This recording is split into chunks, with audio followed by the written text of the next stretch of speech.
crow. One day a crow was sitting on a tree with a piece of cheese in her beak. The fox passed below the tree.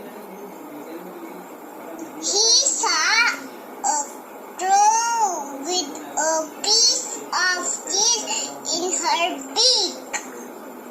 His mouth started watering and he